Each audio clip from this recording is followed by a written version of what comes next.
Splatoon 3 Side Order is a game where you climb a 30-floor spire where you'll need to complete set objectives in order to reach the top. This game has tons of replayability and is very enjoyable, aside from one thing. It's too easy.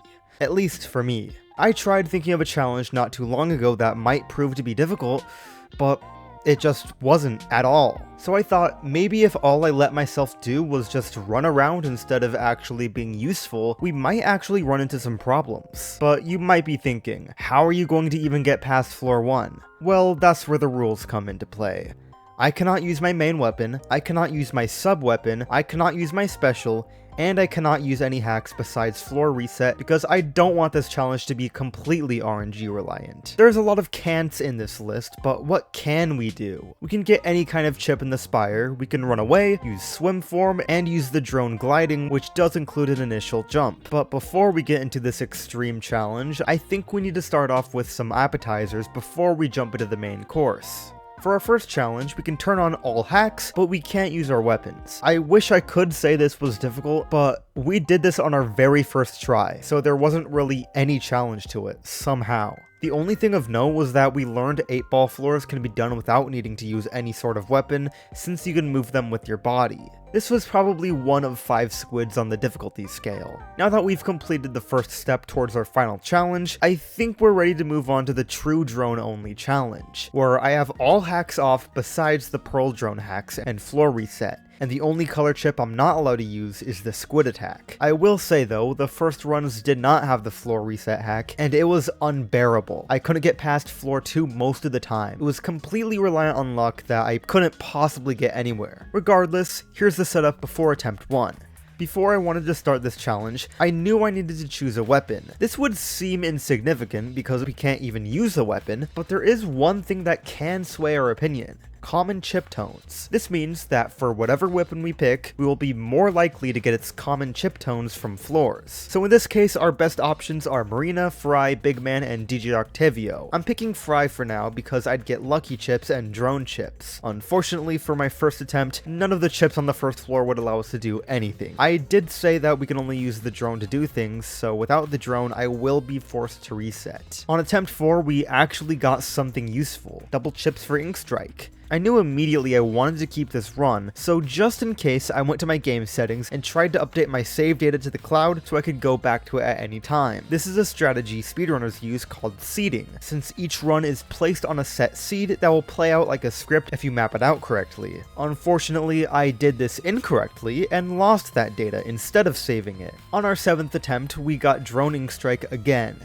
And our first floor was an 8-ball stage where we can push all the 8-balls to where they need to be without much difficulty. The next floor I picked was another 8-ball stage with Turf Drone Gauge. This was on Steamroll.floor though, and I forgot this was the floor that has a fan you can only use if you have ink. And since it's not an enemy according to Pearl, we can't deal any damage to it, making this level actually impossible to complete unless we lured an enemy near. Since we only had 1 life, we couldn't retry this stage. But we did have a save for this seed, so I went to a different 8-ball floor on my 8th attempt that gave me poison ink. And it was as easy as I thought it would be. The 3rd and 4th floors also had 8 balls, so we didn't have to do much. Dangerous. Oh, this is the really easy one too. Oh my gosh! No! After a few more attempts, we finally got an attempt that didn't end at floor 1 or 2. This was when I switched over to the Brella palette with drone and attack chips. The first floor started with burst bombs on a portal floor with only the battering Lento enemies, which are the only enemies that don't spread ink, so with our burst bombs we can damage under a portal and leave it be for a little while so it'll take poison damage over time and eventually explode once it reaches the damage limit. On floor 4 we had another portal level which gave us mobility chip saturation as its bonus. It helps out a bit with giving me the mobility drone gauge charge, so I was able to do this floor pretty quickly. The floor right after gave me mobile drone gauge also, so I had a feeling this run might be the one that could be possible since we can now use our bombs more frequently. Then we got a vending machine, and this had something I wasn't allowing myself to use for this challenge, so we completely wasted a floor that got us nowhere. On floor 8, I picked a Splat Zones map, somehow expecting it to be possible, but after taking the zone in about 3 minutes, it took the enemy 3 seconds to steal it back. So I restarted my 24th attempt, and didn't go to the vending machine so I could re-roll my RNG, which gave me a portal floor with the drone item chip. My plan was to play this so I could potentially get batteries from Pearl so she could recharge her gauge using her own gauge. Sounds very confusing, but the strategy for this portal map was the same as the other ones. I poisoned the portals, and then damaged them once they can't take any more hits. But this was a terrible map for that strategy. Don't get me wrong, it definitely did work, but the only way I felt safe was when I was using the dash tracks on the sides of the walls to hover in the air. The only problem with that is how the dash tracks sometimes just won't let you use them at all. Get my armor back. Oh, what? Normally you're supposed to use swim form to activate it, but if you're just slightly too high up on the track, it'll make a sound effect then push you away, and if we're too slow, it's very easy for us to get pre-fired by the enemies camping below, and since they are very fast, it's pretty difficult to actually escape. I did figure out I could go off the edge and have them push each other off, so that made things slightly easier and allowed us to get through the floor. Our run ended on floor 9, where we once again had to destroy some portals, but Pearl for some reason didn't realize a portal was one hit and threw a bomb at some enemies, which led to this. Oh, come on!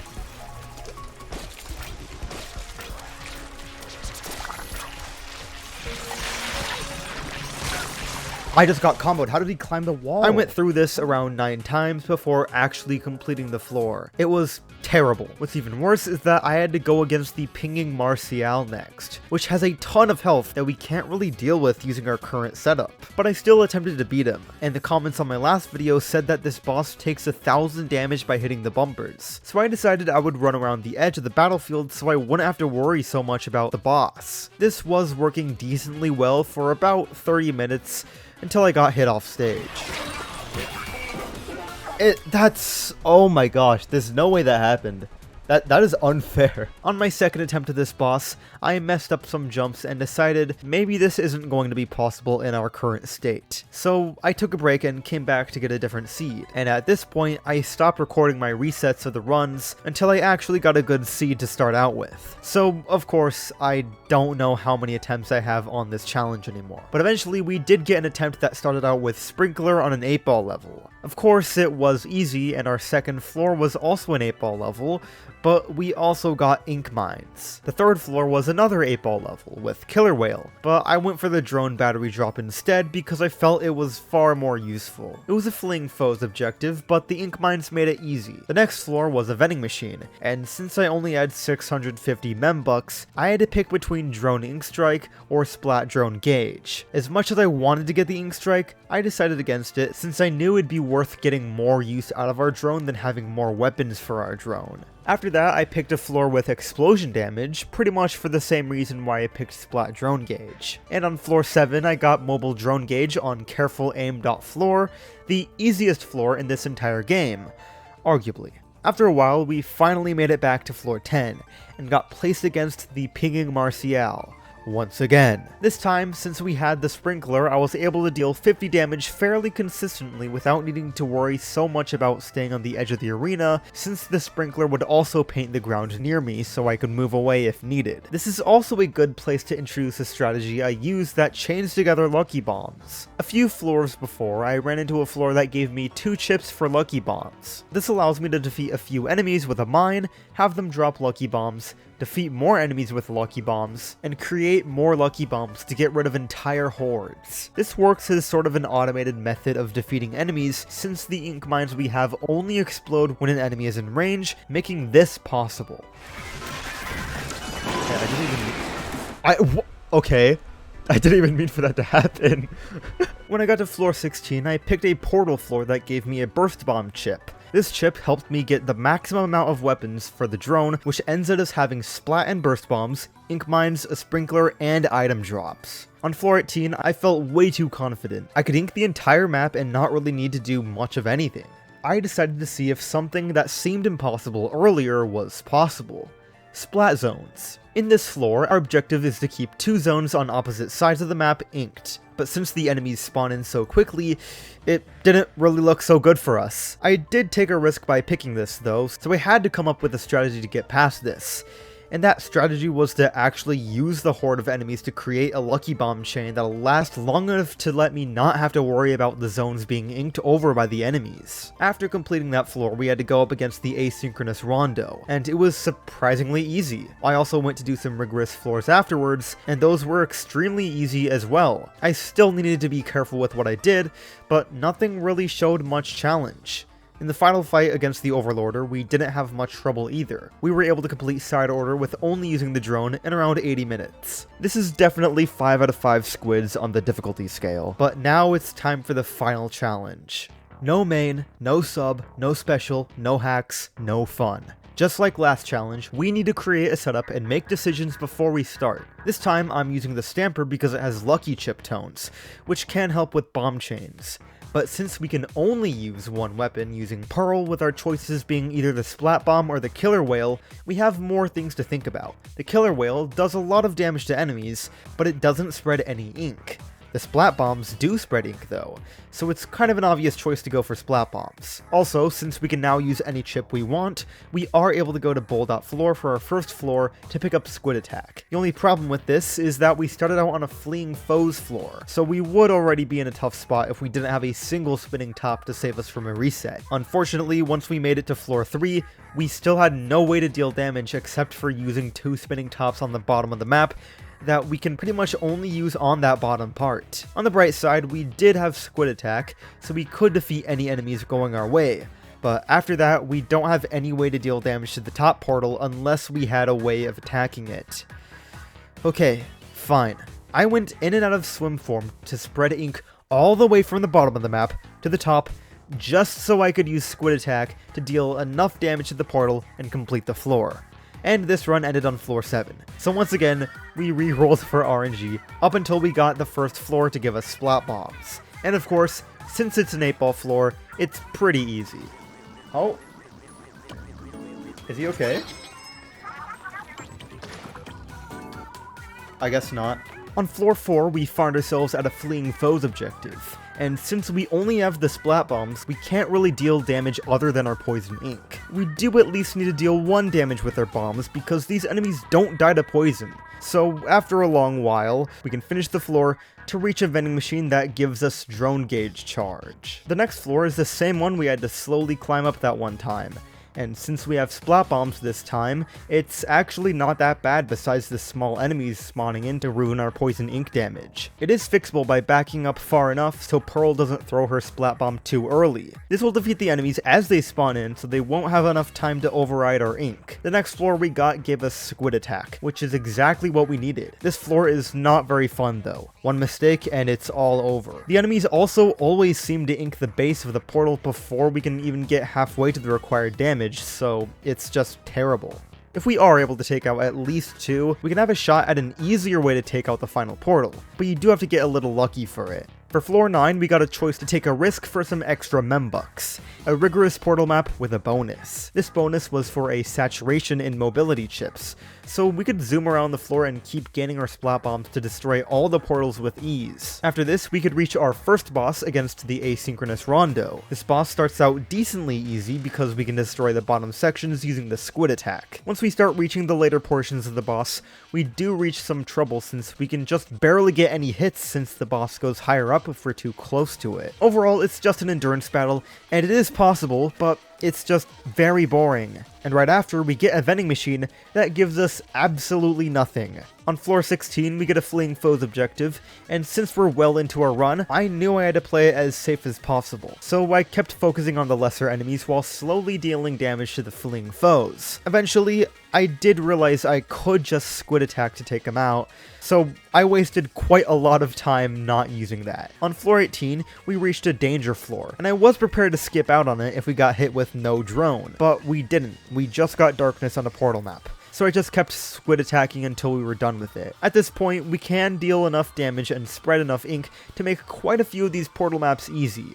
This brings us to the pinging Martial, who I really don't want to fight against. As I said earlier, we can defeat this boss with only Pearl, and it's not difficult or anything, it's just really, really boring. I spent around 40 minutes dodging this guy's attacks, and had way too many close calls. But it is possible, and it goes a little faster if you have one of those big enemies bumping it into the bumpers that deal 1000 damage. Still, would not do again, would not recommend anyone to try it either. At least we're at the final stretch now. Everything seemed to go smoothly as well. That is until I died on floor 27.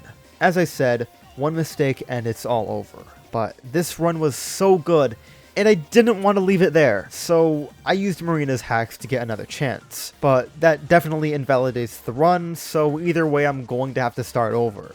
The run is pretty much the same as the one I just showed. As I said earlier, I'm using a saved seed, so on this run we get some 8-ball floors that start out for floor 22 and 23. I also picked some portal maps since I knew we would be able to get through them fairly easily. One of these did have a Pregio barrage, and I thought it was over because we are still one-shot, but I somehow managed to get through it. For floor 29, I had a ton of pearls, so I thought I'd take a gamble on getting a vending machine, and the vending machine I got actually had nothing. Not even a single chip, so now we have to travel to the final boss with around 4,000 membucks that I wanted to spend, but either way, now we're against the Overlorder, and the first phase wasn't too bad. I was playing aggressively, but was still trying to avoid enemy attacks. That didn't work out perfectly, but it got the job done. The second phase was when I pulled out my secret move, using dash tracks to stay in the air for as long as I possibly can. This strategy works surprisingly better than I could have ever expected. None of the enemies are able to damage me, besides the reef sliders for whatever reason, and I can rain bombs down on all of them to reach the final phase, where I do the exact same thing. Kinda anticlimactic for the final boss, but we can defeat the Overlorder and say that this challenge is officially possible, and definitely deserves a 5 out of 5 squids. But it was surprisingly not much harder than the true drone-only challenge. It just took a lot longer and gave us less movement options since we couldn't really ink the ground very well. Anyways, I hope you enjoyed this video, and yeah, that's all I got.